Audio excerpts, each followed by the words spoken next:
नमस्कार दोस्तों, स्वागत है आप सभी का स्मार्ट क्लास के कोल एग्जाम पर। और आप देख रहे हैं उत्तर प्रदेश स्पेशल की सीरीज। और सीरीज में आज हम चर्चा करेंगे दोस्तों उत्तर प्रदेश के प्रशासन और राज्य व्यवस्था के बारे में। तो उत्तर प्रदेश में राजनीतिक प्रशासनिक व्यवस्था है इस प्रकार के 3 भागों में बटी हुई है दोस्तों। एक है कार्यपालिका, दूसरा है विधायिका, तीसरा है न्यायपालिका। तो कार्यपालिका में आते हैं आपके राज्यपाल, मुख्यमंत्री, मंत्रिपरिषद और महाधिवक्ता। विधायिका में आते हैं दोस्तों राज्यपाल, विधानसभा और विधान परिषद। न्यायपालिका में आता है दोस्तों उच्च न्यायालय और अधीनस्थ न्यायालय। उत्तर प्रदेश के राजनीतिक परिदृश्य पर एक नज़र डाल लेते हैं दोस्तों। लोकसभा सदस्यों की संख्या उत्तर प्रदेश के, दोस्तों हम कुछ भी चर्चा करेंगे केवल उत्तर प्रदेश के परिप्रेक्ष्य में होगा। तो उत्तर प्रदेश में लोकसभा सदस्यों की संख्या है 80। उत्तर प्रदेश में लोकसभा में अनुसूचित जाति हेतु सीटों की संख्या, आरक्षित सीटों की संख्या है 17।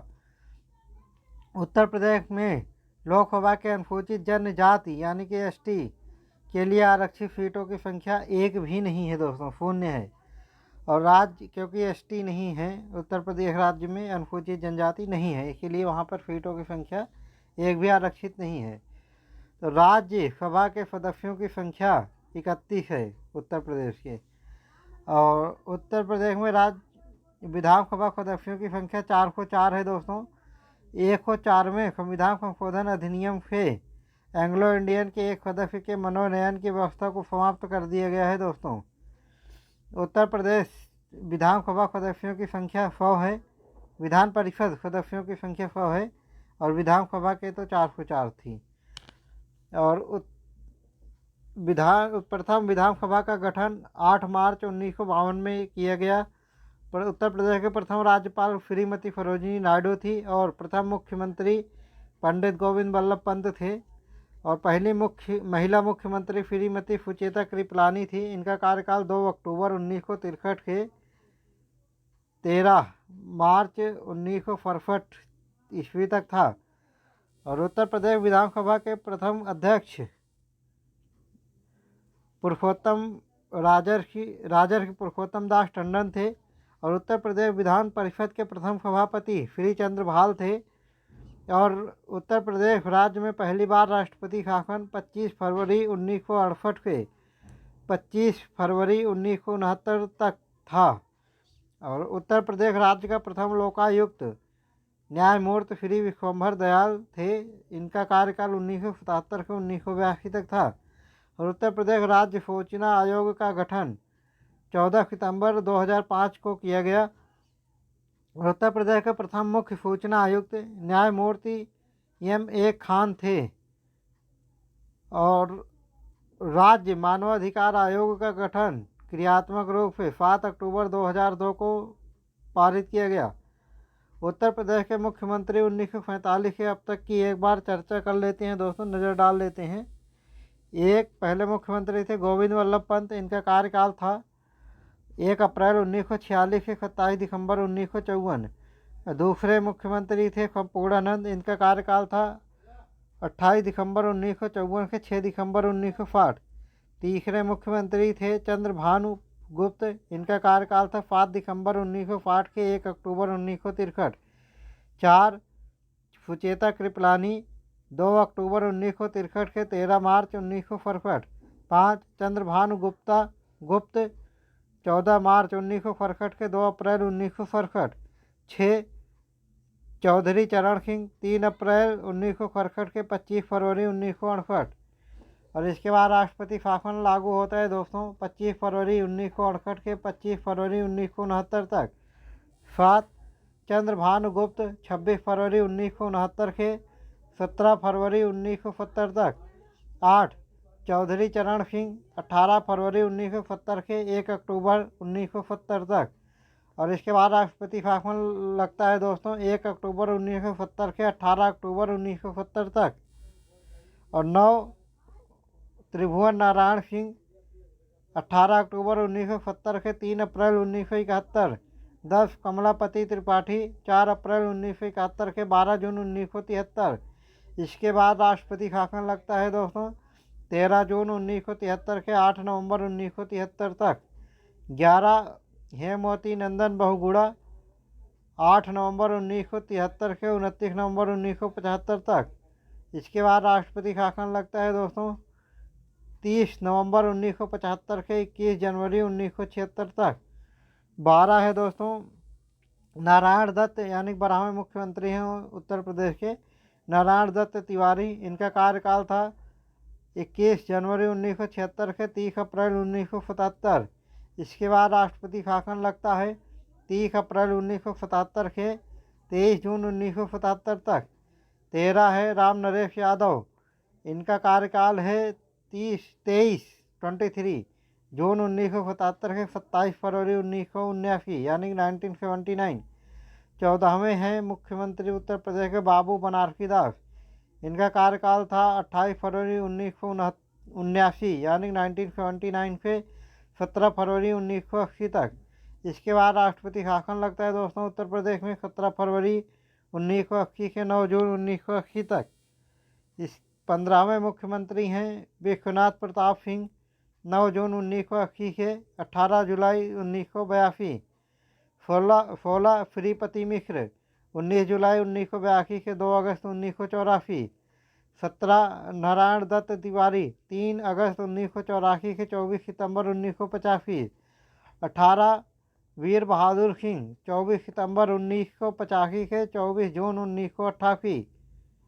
19 नारायण दत्त तिवारी, 25 जून 1988 से 5 दिसंबर 1989। 20 है मुलायम सिंह यादव, 5 दिसंबर 1989 से 24 जनवरी 1991। 21 है कल्याण सिंह, 24 जून 1991 से 6 दिसंबर 1992। इसके बाद राष्ट्रपति शासन लगता है 6 दिसंबर 1992 से 4 दिसंबर 1993 तक। 22वें मुख्यमंत्री हैं उत्तर प्रदेश के मुलायम सिंह यादव, इनका कार्यकाल था दोस्तों 4 दिसंबर 1993 से 3 जून 1995। 23 है मायावती, 3 जून 1995 से 18 अक्टूबर 1995। इसके बाद राष्ट्रपति शासन लगता है दोस्तों 18 अक्टूबर 1995 से 17 अक्टूबर 1996। क्योंकि एक बार में एक साल के लिए राष्ट्रपति शासन लगाया जा सकता है, तो इसीलिए इसके बाद फिर राष्ट्रपति शासन लगता है 17 अक्टूबर 1996 से 21 मार्च 1997 तक। इसके बाद आता है दोस्तों 24वें मुख्यमंत्री मायावती, सुश्री मायावती, 21 मार्च 1997 से 21 सितंबर 1997। इसके बाद आते हैं 25वें मुख्यमंत्री कल्याण सिंह, 21 सितंबर 1997 से 12 नवंबर 1999। 26 राम प्रकाश गुप्त, 12 नवंबर 1999 से 28 अक्टूबर 2000। 27वें मुख्यमंत्री है दोस्तों राजनाथ सिंह, 28 अक्टूबर 2000 से 8 मार्च 2002। इसके बाद राष्ट्रपति शासन लगता है दोस्तों 8 मार्च 2002 से 3 मई 2002। 28वें मुख्यमंत्री हैं सुश्री मायावती, 3 मई 2002 से 29 अगस्त 2003। 29वें हैं मुलायम सिंह यादव, 29 अगस्त 2003 से 13 मई 2007। 30वें हैं सुश्री मायावती, 13 मई 2007 से 15 मार्च 2012। 31वें मुख्यमंत्री हैं दोस्तों अखिलेश यादव, 15 मार्च 2012 से 19 मार्च 2017। 32वें मुख्यमंत्री हैं योगी आदित्यनाथ, 19 मार्च 2017 से वर्तमान तक। और व्यक्ति के अनुसार योगी आदित्यनाथ उत्तर प्रदेश के 21वें मुख्यमंत्री हैं और पार्टी नंबर के हिसाब से ये 33वें मुख्यमंत्री हैं।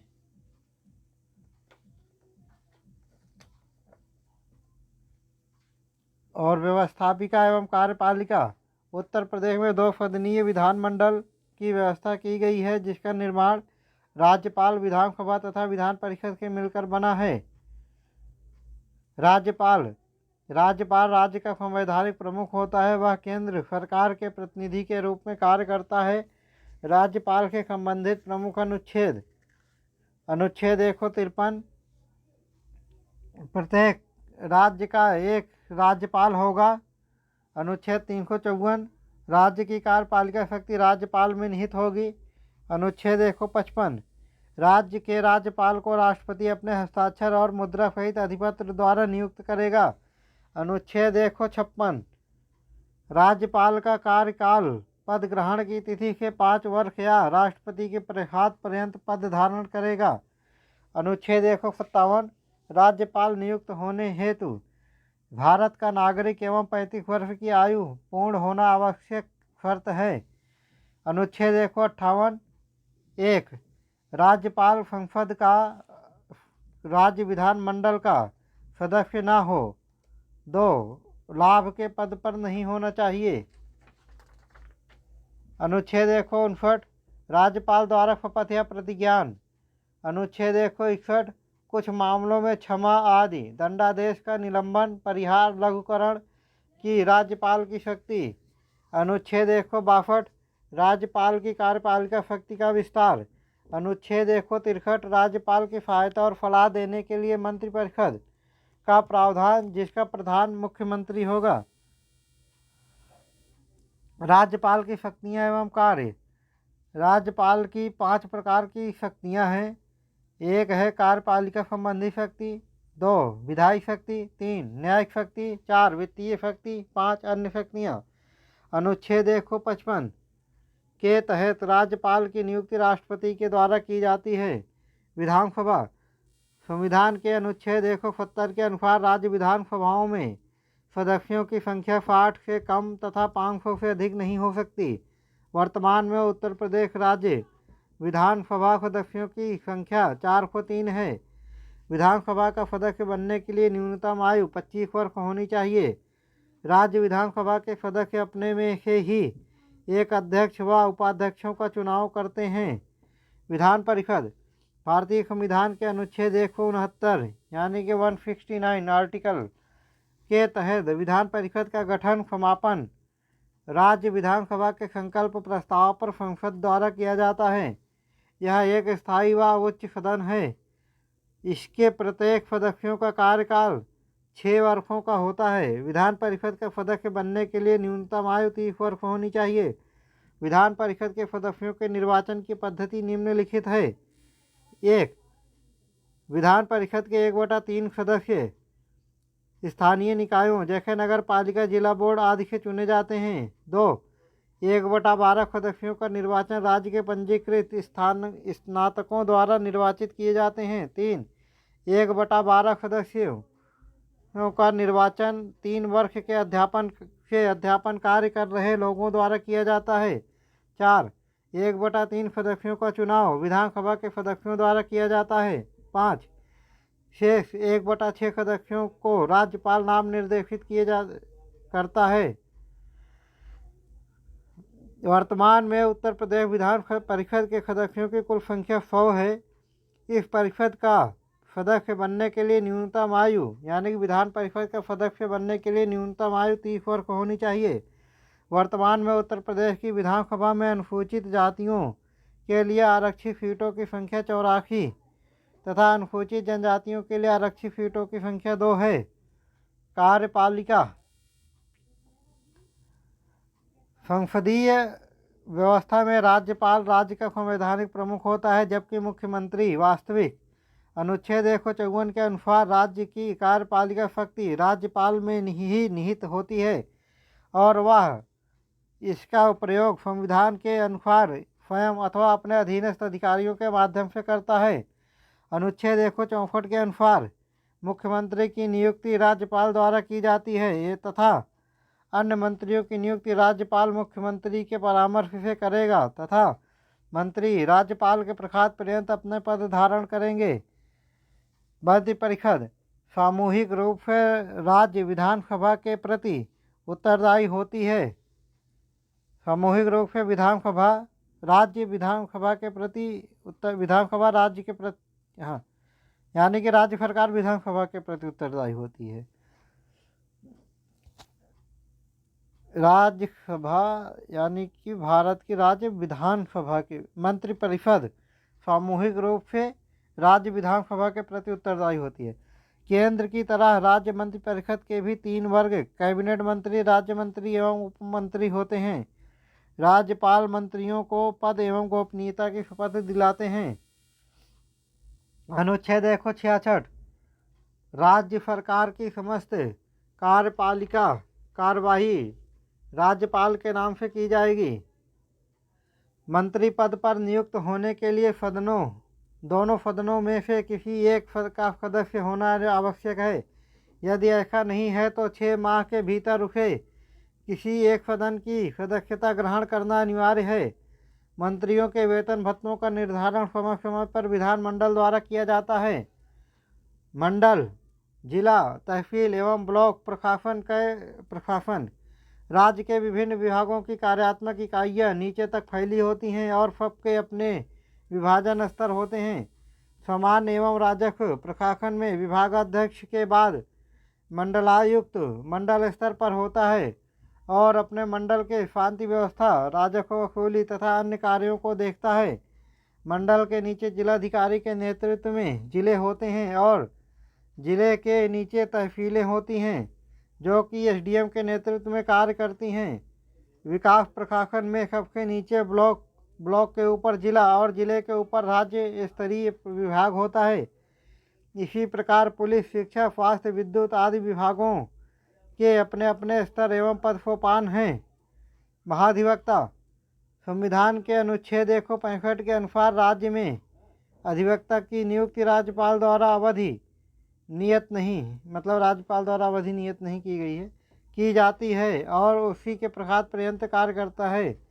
यानी कि अनुच्छेद 165 के अनुसार महाधिवक्ता की नियुक्ति राज्यपाल करता है और वह राज्यपाल के प्रसाद पर्यंत कार्य भी करता है।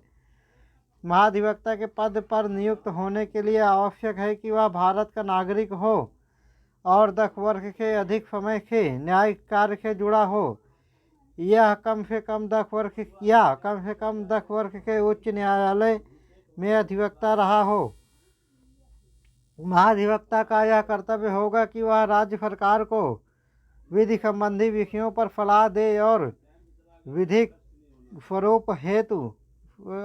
स्वरूप ऐसे अन्य कर्तव्यों का पालन करे जो राज्यपाल समय समय पर सौंपे। महाधिवक्ता राज्य का प्रमुख विधि अधिकारी होता है। उत्तर प्रदेश प्रशासनिक संरचना। उत्तर प्रदेश में कुल 18 मंडल, 75 जिले, 350 तहसील, 4 आर्थिक संभाग, 915 नगरों एवं नगर समूह, 17 नगर निगम, 825 विकास खंड, 200 नगर पालिका परिषद, 545 नगर पंचायत, 8135 न्याय पंचायत तथा 58,115 ग्राम पंचायतों की संख्या है। नगर निगम। उत्तर प्रदेश में 17 नगर निगम हैं। 1 गोरखपुर, 2 वाराणसी, 3 प्रयागराज, 4 कानपुर, 5 लखनऊ, 6 फिरोजाबाद, 7 अलीगढ़, 8 आगरा, 9 मेरठ, 10 बरेली, 11 मुरादाबाद, 12 गाजियाबाद, 13 सहारनपुर, 14 झांसी, 15 अयोध्या, ये 2017 में बना, 16 मथुरा वृंदावन, ये 2017 में बना, 17वां शाहजहाँपुर, यह अप्रैल 2018 में घोषित किया गया।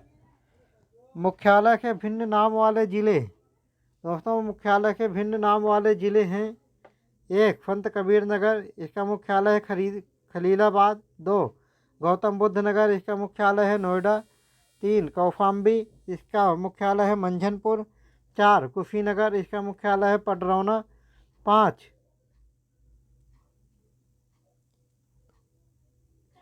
सिद्धार्थनगर, इसका मुख्यालय है नवगढ़। 6 इसका मुख्यालय है सोनभद्र, इसका मुख्यालय है रॉबर्ट्सगंज। 7 कानपुर देहात, इसका मुख्यालय है अकबरपुर माती। 8 अमेठी, इसका मुख्यालय है गौरीगंज। 9 जालौन, इसका मुख्यालय है उरई। 10 फर्रुखाबाद, इसका मुख्यालय है फतेहगढ़। 11 अम्बेडकर नगर, इसका मुख्यालय है अकबरपुर। 12 संभल, इसका मुख्यालय है बहजोई शहर।